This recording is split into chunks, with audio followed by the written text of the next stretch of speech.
All right, what's going on, world? Welcome to another episode of the Meta Kings podcast. So today it's a little lonely.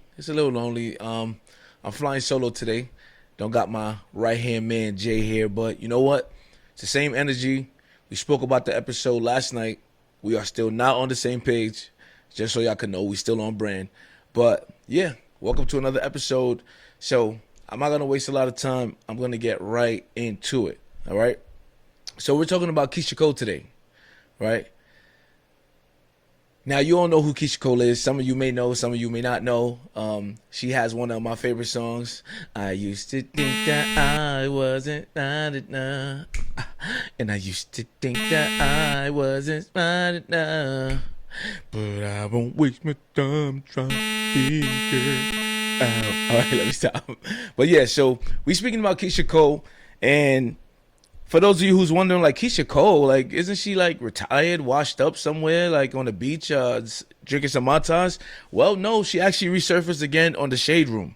So let's get right into it. So we all know that Keyshia Cole has an extensive dating history, right? So her latest boo, Antonio Brown, former wide receivers of the Steelers, the Patriots, the Raiders, and most recently the Tampa Bay Buccaneers, where he was kicked off that team as well. So she was dating him apparently, and they had a falling out for whatever reason. So their relationship resurfaced back to the light because on the Shade Room, there was a post where Keyshia Cole put a post saying it was a photo of her and AB side by side, and it says, "I'm missing him a lot," right? Aw, she misses AB, right? What a sweet gesture. However, AB responded a little crazy. So AB responded not with a kissy face, not with a miss you boo, not with a video slide of their best moments. Instead, he posted a video of Keyshia with her back turned to the camera, and clearly she has a tattoo of his initials AB on her lower back, and the caption was, "You ain't pimping till you hit an R&B chick." Right, so he didn't reciprocate the love, the affection. He simply hit her with a, like on some, "You ain't pimping till you hit an R&B chick," like on some hoeing her out when she's trying to show the man love, right? So a lot of us is wondering what happened, why would he do this, what's going on, and scrolling through the comments, I've seen a lot of, a few interesting comments, and that kind of started the conversation between me and Jay, right? Because there was a lot of women that was saying, like, "Keyshia, you gotta give this up. You gotta stop chasing these type of dudes." Others was kind of blaming Antonio Brown. Why would you embarrass her like this? Like, what's going on? And that kind of sparked the conversation. Like, okay, you know what? Keyshia Cole is not the only woman that's going through things like this. There's a lot of y'all out there, a lot of y'all that was in them Shade Room comments, and even guys too, that find yourself on the dating wire too many times because of the type of guys y'all going for or the type of women y'all going for. You want this, but you're dating this, right? They don't, it's not the same, right? So that's kind of how the conversation started, right? So I decided today we're going to take a deep dive into Keyshia Cole's dating history, right? We're going to see the kind of men she choose and try to figure out together, why does she choose this certain type of guy, which I call the traditional high school jock, the stud, the pretty boy, if you will, right? So let's pull up this website and let's see what we got. Hold on.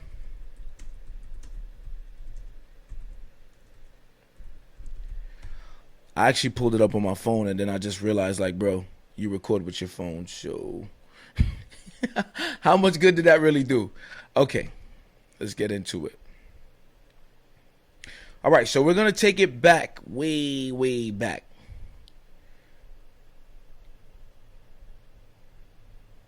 Sean Stevenson. And we're going to start with Chink Santana. So Keyshia Cole, reached her stardom and landed on the dating scene in 2003. So she dated Chink Santana from 2003 to 2005. Chink Santana was he was an R&B musician, for those who don't know, and he was also a producer. He actually co-produced Ashanti's famous album, uh, and Chapter Two, and he also produced tracks from her other album, The Judgment Days, right? So he had an extensive history. He's also what, by society we would call like a pretty boy at that time, light skin, clearly by the name Chink Santana, chinky eyes, and he was out there. He was out there. He was what you would call a playboy. So that was her first time she hit the dating scene, right? That didn't last more than 2 years. She followed it up by dating The Game. Need I say more? The Game. Self-proclaimed blood, tatted up, you know what I'm saying? Host this, host that, you know what I'm saying? Anybody who's seen his reality show he had going on where he was kind of just whining and, putting down his wife on TV. That was really what the reality show was about, him whining about her and always in her face about this, that, and the third. But also another guy that you would call a jock, a pretty boy by society standards.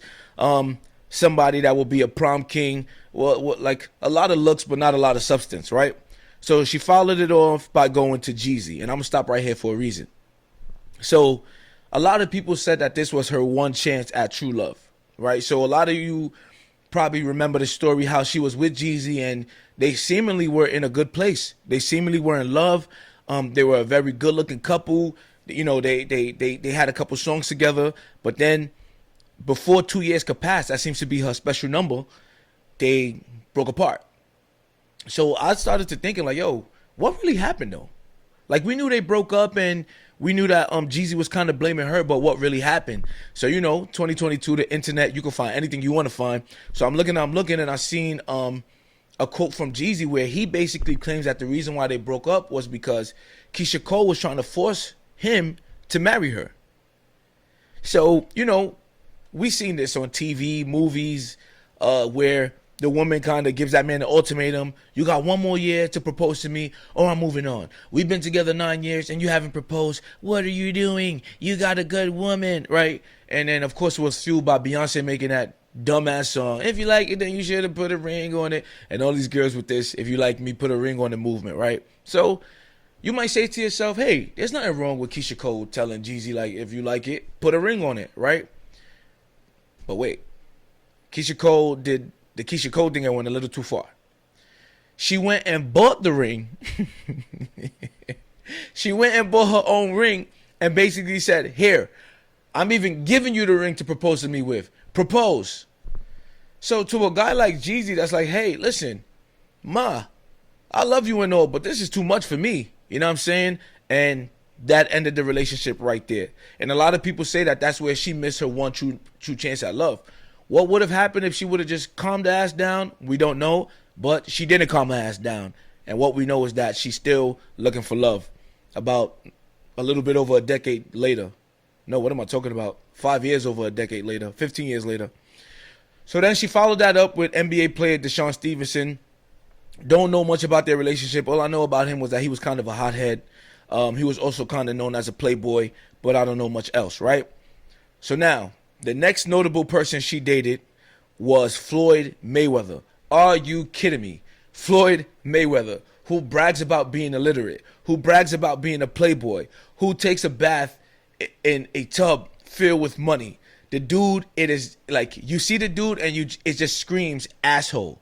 What do they say? It's given asshole, right? So we already see that Keyshia Cole's pattern is going from asshole to playboy to maybe I found love back to asshole, right? So what's going on with her, right? So after that, she gets with Mano. Not much to say about that. She gets with Daniel Gibson, right? So for those of you who don't know, Daniel Gibson was a point guard on that Cleveland Cavalier team that LeBron James took to the finals in 2007 versus the Spurs.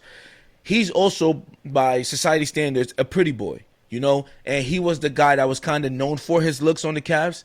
I truly believe that if LeBron James wasn't available and his wife ain't have him locked up, she would have went for him, but she went for the next best thing. That's just my opinion, right? So we're not gonna go through the rest. She was with Birdman, Bow Wow, then Nico Kale, and then finally Antonio Brown, right? So that's just kind of like a brief, not so brief overview of Keyshia Cole's dating history. So let me ask y'all a question. What do you see as the pattern in all those men she's dated? Because I can give you two right off the bat. One, none of them last more than 2 years. 2 years seems to be her ceiling. Two, every guy she dated was somebody by society standards that was kind of like the jock, the pretty boy, the guy that every other girl wanted, right? Well, besides Nico Kale, you didn't really know too much about him, but Keyshia Cole doesn't seem in the business of finding substance.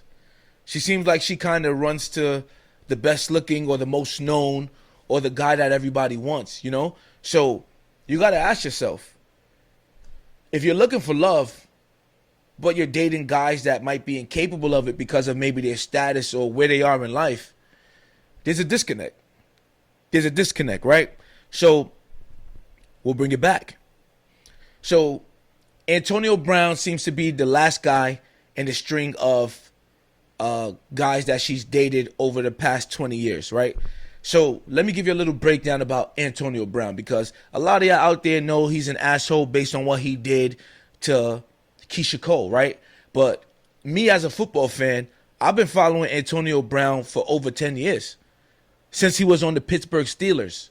So when I tell you a little bit about Antonio Brown, you tell me this doesn't fit. You tell me whether it does or doesn't fit Keyshia Cole's pattern of the type of guy she dates. So, and this is right off head. This is just me being a football fan. So Antonio Brown was on the Pittsburgh Steelers, right? He was the #1 wide receiver, over 1,000 yards every single year. He was the #1 receiver. He was a star, right? So he had a falling out with the quarterback, basically with the organization, because he felt like he wasn't receiving his due. So he started to act out. He was missing practices. He was being very disruptive. You know, like that one bad kid in class that don't get his way and start wilding and throwing books, and he was cut from the team. Antonio Brown, the star of the Pittsburgh Steelers, was cut from the team, right? So after that, he ends up with the Oakland Raiders. So when he was with the Oakland Raiders, right, same thing. He had a situation where he just kind of said something really crazy, and I believe he spit at one of the executives on the field, and he just was really getting into a lot of trouble. Boom, cut from that team. So now he went to the Patriots because Tom Brady, the GOAT, the quarterback, the greatest of all time, believed that, hey, I could change this guy, and he's a really great wide receiver. If I could get him to act right, he'll be a great addition to the team. And for a while, it did work. It did work. Like, I'll give it to Tom Brady. Tom Brady was able to reach through to AB on a level that people didn't seem to be able to. Apparently, he had Antonio Brown over at his home with his wife, and they ate dinner together, they practiced together, things like that, and it seemed to get through to him. So that would suggest that maybe the man did need a little bit of love, right? Because he started to act right, he started to play better, he was outside of the media, the whole nine, right? So now, fast forward. Tom Brady leaves the Buccaneers. I don't really remember why Antonio Brown left the Patriots. If you know out there, drop it in the comments. But now, so the man gets caught lying about his vaccination status. He made a fake vaccination card in order to continue to play. That was a whole thing, right? So now, during the playoffs, the biggest time of the year for any NFL player, where you really need to be disciplined, where you really need to be part of a team, where you really need to show that you're not an asshole to get the job done. The man gets mad, and I'm watching this live. The man gets mad during the game because he feels like they're not passing him the ball enough. What does Antonio Brown do? He goes to the coach. So apparently he told the coach the day before the game that, hey, listen, my foot is bothering me. I don't really think I should play. It's acting up. The coach says, you know what, AB, we need you. Get your butt on the field. At the time, if we feel like you can't perform, we'll pull you out. It went from that to Antonio Brown being upset because he feel like he's not getting enough plays. My man Antonio Brown decides in one of the biggest games of the postseason that he's going to take off his shirt, run into the end zone during the game. He's not even supposed to be on the field, and start doing jumping jacks side to side, toss his shirt, and leave the team in the middle of a playoff game. This is the guy that Keyshia Cole is dating. So now let's fast forward, right? So now you posting this picture up. Y'all broke up for whatever reason it is. And you post this nice, sweet picture. I miss him. I miss him a lot. And the man does what he's done his whole life. Be an asshole. And basically puts Keyshia Cole out there like almost like he's just somebody he smashed. So the conversation between me and Jay became, when does a woman with a history of picking guys like this, a history of not being able to hold a man past 2 years, a history of going from relationship to relationship to relationship, when does that become a huge red flag? And is that red flag bigger than if a man is in a similar situation where he can't seem to hold down a relationship? So Jay's opinion, my partner's opinion, was that if a woman can't keep a friendship or a relationship for a certain period of time and finds herself always in the dating mix, there's something wrong with her. It's either she doesn't know how to treat a man, or maybe it shows a lack of judgment because what she's looking for is not who she's selecting, which is also a red flag, because who wants to be with a woman who doesn't really know how to successfully get what she's after, who knows what she wants but has a hard time going for that instead of goes for the opposite. In Yoruba, Nigerian culture, we got a term called ojukoko, which means somebody who just kind of likes what they sees. They might want a steak, but they see everybody eating shrimp, so now they want shrimp. In the middle of eating shrimp, they might see that everybody switched to eating kale. Now they want to go green and eat kale. So is Keyshia Cole ojukoko though? Maybe she wants love, but she can't help but to like what she sees. She sees this, I want that. She sees this, I want that, right? So I agree with Jay that Keyshia Cole is a red flag. I really do. I think that like a woman like her, that because even if you're just someone who likes what you see and you get them and you guys are in a relationship, why is it that your relationship can't last more than 2 years? And most of them lasted up to 1 year. But why is it that your relationship can't last more than 2 years? And why is it that seemingly when these guys leave you, they're finding love afterwards? And that's when we got into the conversation that, does Keyshia Cole even know how to love? We all know she grew up without her dad. We all know that her mom was, a crack addict and really kind of let the streets raise her. And she's just now kind of repairing that relationship with her mom. So where was it that Keyshia Cole found out how to love? Because if it's from the streets, that explains a lot.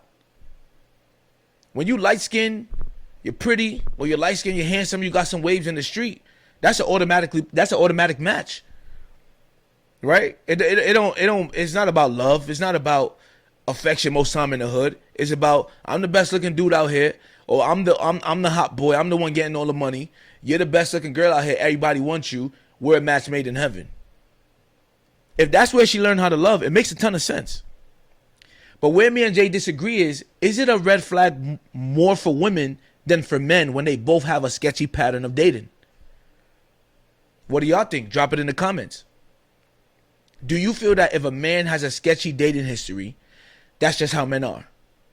Or it's the woman's fault? She don't know how to keep him? Or do you feel like it's equal footing? Man, male, female, if you have a sketchy dating history, there's something wrong. So that's a question that I'm going to leave to you guys. Drop it in the comments. Let's talk about it, because I feel like society has kind of made it a man's world. Well, up until now, it's starting to change real fast. But I feel like up until now, it's been kind of a man's world. We're like, oh, but listen, he's dated a couple things. He's knocked a couple things down. That's just how men are. You know what I'm saying? If he found a good woman, then she would have kept him, right? So that's one way to look at it, right? Another way to look at it is that that's just how society has it, where it's okay for a man to date around and act a fool, but it's not okay for a woman to date around or to have a sketchy dating history, and she's the bigger red flag, right? So now it made me kind of dig deeper into the comments that I was seeing under the post. So I'm gonna go over some of these comments. We're gonna read them out, right? And then from there, we'll kind of go into another point that was brought to me on this kind of topic, right? So let's listen to a couple of the comments under the shade room, shall we? All right. So here goes one. See, this is what I was saying. When people aren't in the space to receive the energy or love you're trying to give, it will never be reciprocated how you want it to be. I agree with that. I feel like Keyshia Cole is desperately trying to find love, and she's trying to give love to all of these guys that at the time that she's trying to give it to them, they're just not in that space to reciprocate it. They're in their prime. They're playboys. They're pretty boys. They got a lot going on. they don't, and and Keyshia Cole seems to be someone who loves hard and aggressively. Imagine her giving Jeezy a ring. Hey, propose to me with this. I got you. I took care of it. Just get on your knees, give me it back. So she seems like someone who might love pretty aggressively. And if you're trying to be like that with someone who's in their prime, who's not on the same page, I'm sorry, mommy, that's a bad fit, right? Another one. Why tat someone's name so soon, though? Like, that's what's fucking me up. Another valid point. Your longest relationship ain't last past 2 years. And most of them didn't last past several months. Out of all them dudes, over 20 years, you never said to yourself, maybe I should not tat this guy because according to my history, I probably won't even know him past a year. But you still on that aggressive love that I'm going to do whatever for these guys who won't do whatever for you. And now you out here looking kind of crazy. Keyshia, you got to own that. Ain't nobody forced you to get that tat, right? You got to own that. Let's look at another one. Why do some black men think it's okay to embarrass and humiliate black women in public or on social media like this? This should have been handled behind closed doors with dignity and respect.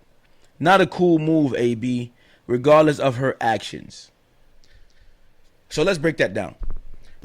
So the part where he says regardless of her actions, I get why he's saying that, right? Because in one of the comments that Keyshia Cole left under the Shade Room post of him kind of humiliating her, she goes, babe, I'm sorry for what I did, which leads to believe their breakup might have been something she did, and that's him retaliating. So that I kind of agree with. Regardless of her actions, there was a better way to handle that.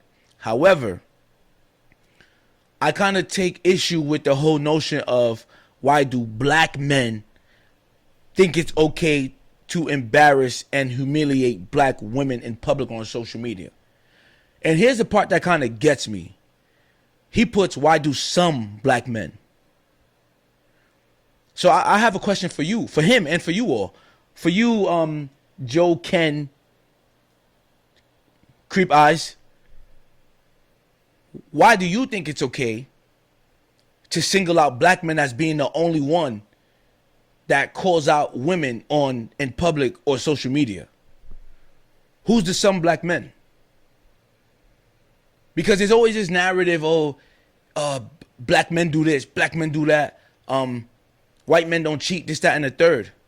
Have you guys ever stopped and think to yourself that the reason why you guys are always calling out black men is because you live in a black community? Or because you follow urban social media outlets that cater to African American men and women? So if you live in Bed-Stuy, I'm not talking about gentrification Bed-Stuy, I'm talking about pre-gentrification Bed-Stuy. Who else you gonna see humiliating women? The one Asian dude that came over from China and is staying in somebody's basement? You live in the black community. So how about, instead of generalizing black men because of what you see around you in your neighborhood, how about you open your horizon to the world? How about you follow TMZ? Because I don't know about y'all, but there's a white man and a white woman embarrassing the holy crap out of each other right now. Johnny Depp and Amber Heard has taken embarrassing each other to a new level. So instead of y'all so quick to always kind of tokenize us and make it why do black men? You don't know what black men do. You know what you see. So let's cut that out. So let's stop with the whole black men and black women, and let's just call it like we see it. Why did Antonio Brown think it's okay to embarrass and humiliate Keyshia Cole? I think that sounds a bit better. All right. Moving on. Next comment. Ladies, at some point, we have to grow up and stop trying to love these broken men.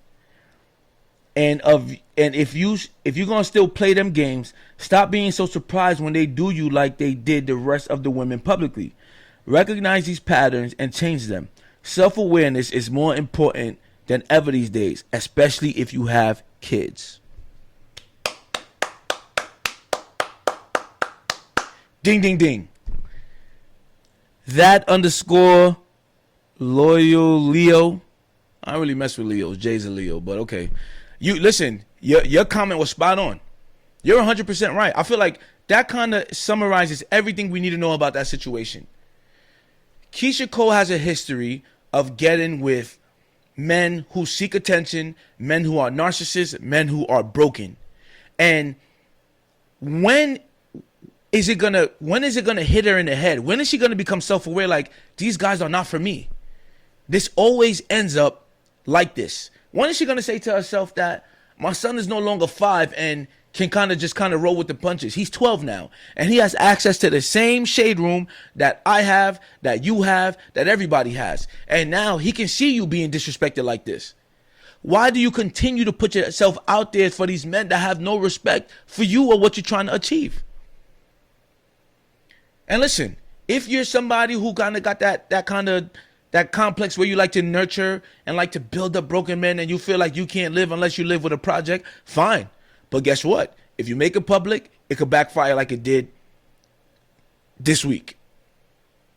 So that's kind of where I land on it. And I was speaking, to wifey yesterday, and her take on it was like, why is everybody so quick to clown her? And why is everybody kind of, making fun of her and jumping on her? We should show her sympathy. We should not judge. We should be there for her. And I have mixed feelings on that too. Because yes, okay, we should have some sympathy for Keyshia Cole, right? Especially if you're not familiar with her past. I get it. You want to have some sympathy because this looks really bad.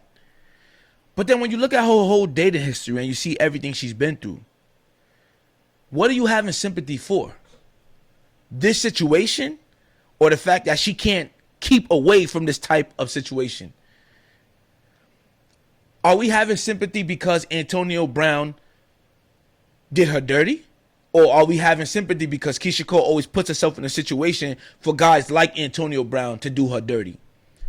I mean, I do agree. We should show some empathy. Like, damn, Keyshia, this happened again. I seen some comments was like, go ahead, sis, make us an album we've been waiting for, right? So yeah, I get it. Like, it hurts. It sucks to see it, Growing up, I was a Keyshia Cole fan. I was a big fan of her music. It got me through some hard times, some rough times, you know what I'm saying? Like, I'm a big fan of R&B. That's just me. But Keyshia Cole just had a way of speaking to the people. You could feel the passion in her voice. And as a passionate dude, I related. So it does suck to see her going through this all these years later. But Keyshia, mommy, what's going on? When are you going to stop and say, you know what? These aren't the type of guys I should date. How about take a page from Ludacris's book and go find you a man nobody knows? Some doctor out there, or take a page from Eve's book. Go find some prince or some king or somebody who's going to love you for you. Who's too busy getting money to focus on getting attention. Whose money doesn't come from getting attention. How about that? So yeah, I do agree.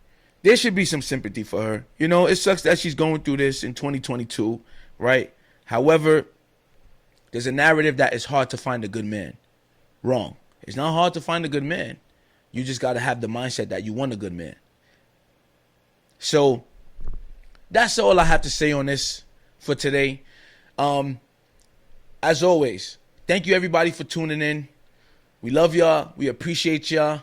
However, I'm going to call y'all out because I am sick and tired of getting DMs and emails about the episodes after you watch it on YouTube.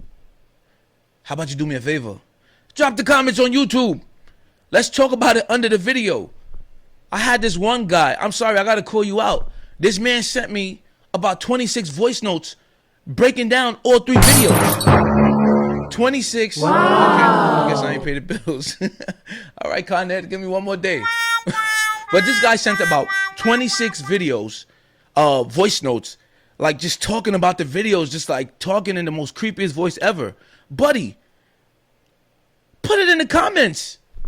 Let's have a debate, right? That's the only bone I have to pick with the Meta Kings community. Other than that, thank you for following. Thank you for viewing.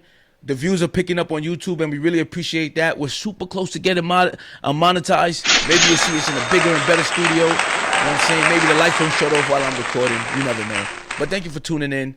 What's that thing Jay always says at the end? When a mosquito's flying in the room and you slap it, something about it buzzing and then you slap it again. I don't remember. Go back to the last video if you want to see it, but it's real clever. But thank you for tuning in.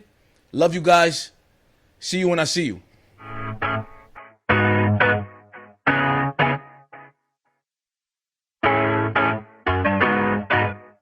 J King.